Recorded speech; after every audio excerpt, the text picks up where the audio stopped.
Hello and welcome to today's class. Today we're going to be talking about listening and the importance of listening in a group conversation or lecture. Listening is very important, is what actually more important than speaking, because like Curtis will say later on, we have two ears and one mouth, so it's definitely need to be a better listener. And speaking is very important because it allows you to understand exactly what's coming in. You may be hearing, but you have to, in order to be effective in a group or listening in a lecture, you need to be actually listening and understanding what is being told to you. You need to be able to give response or feedback to the speaker so they know whether they know if their speaking is doing well, whether it's getting a good reaction out of people or a bad reaction. Maybe they're getting throwing stuff at them or something, I don't know. But and you just need to be aware that you're always going to be listening more than you are speaking, so it's very, very important to make sure that you're doing that. Many of today's topics, we're going to be talking about effective listening, how to be an effective listener, some of the pitfalls of maybe not listening right or whatever, and how to get good or negative feedback. And I'm going to throw it to McKenna, who will talk to you about effective listening. Today I'm going to begin us off by talking about effective listening. In order to be an effective listener, you have to prepare to listen to other people.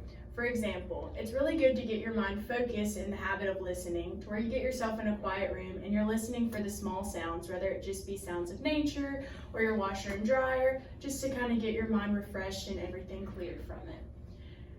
The second thing is remaining focused throughout the entirety of what the speaker is saying. In order to do that, sometimes it helps me to take notes while they're speaking or just remain engaged, sometimes by just listening to what they're saying and not letting my mind drift.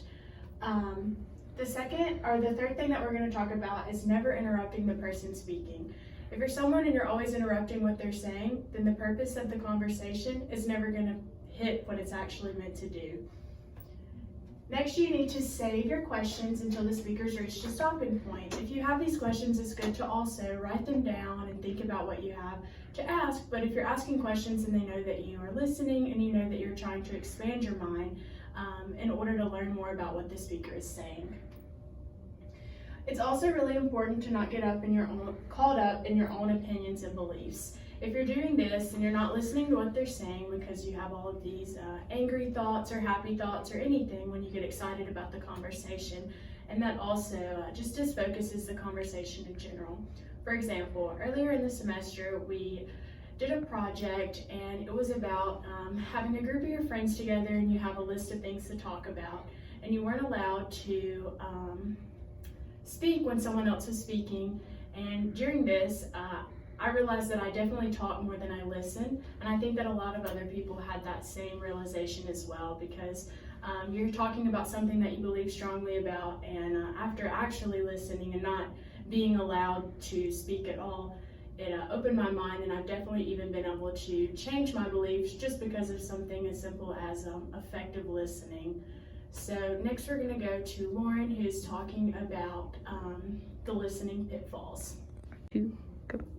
Okay, next we wanted to talk about listening pitfalls, and we wanted to cover this because there are some bad habits that people often have that can prevent them from being good listeners, and we also have some examples so that if you ever catch yourself doing one of these things, you can be more aware of it and try to correct it so that you can really understand and comprehend information that's being given to you rather than just hearing it on a surface level. So the first one is that in group discussions, sometimes becoming too emotionally involved or overstimulated can be a problem. An example that the book gave was maybe if you're in a group and you're talking about something personal like relationships, a lot of times you can get very emotionally involved and let your judgment kind of cloud your reasoning. And so if this happens, it's often people let their feelings overshadow their logic. So the best thing that you can really do if you catch yourself being upset or overwhelmed in a group scenario is to kind of take a break and really try to rationalize what you're hearing and like what's being told to you. And then the next one is answering questions in your head before the speaker's finished talking. And this happens a lot if you're in a group where you know someone really well and you think you already know what they're going to say before they even finish their sentence. And so you kind of formulate a response in your head before they even have a chance to get to their point. And a lot of times this can lead to misunderstandings or miscommunications, or it can lead to embarrassment on the part of the person who responded too early and just missed the point of the speaker. And then the third one we have is allowing environmental distractions. And this is a big one that can cause people to not be good listeners. And so if you're in a place with a group trying to have a discussion and there's a lot of noise outside, there's like a lot of stuff going on, if you have the option to relocate, you should probably do so. But a lot of times you're not going to have the option to relocate. So there's some strategies that you can use to kind of keep yourself fully engaged in the conversation and really understand what's being told to you. The first thing you can do is try to make sure everyone's comfortable. You can give a clear purpose for why they should be listening. You need to make sure everyone's prepared to listen. And if you can, if you're talking for a long time, you need to take breaks every once in a while. And then the next one we have is there are certain words that can evoke strong emotional responses from people. So the examples that the book gave were words such as pig, fascist, and communist. And so there's a lot of words like those that kind of have negative connotations, and so when they're used, people often get very worked up. And a lot of times when they are used, it's being used by someone to do that, to work them up and try to get them out of a reasonable state of mind. So the best thing to do is to reflect with yourself and kind of recognize the words that you know are going to evoke a strong emotional response, and just really think about what those words mean and just think about the context in which they're being used so that you can actually understand what you're being told.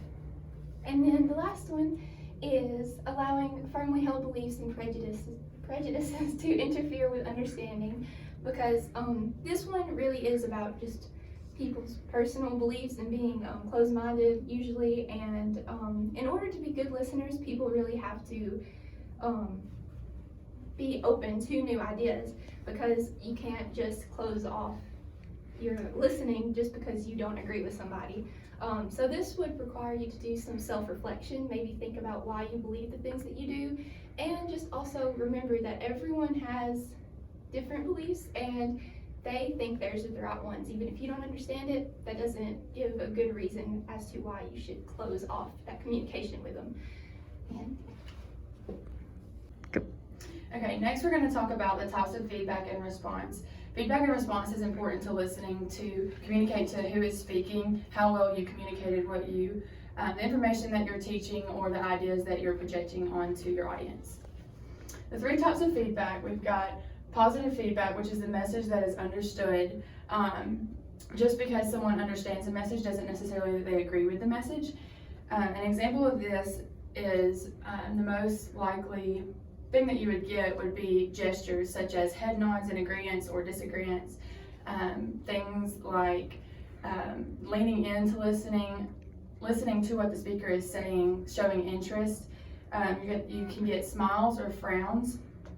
Those are all different types of positive feedback. Next we have the negative feedback. This doesn't necessarily have to be, negative feedback is not understood. The message is not clear. It is not received the way that the speaker intended it to be.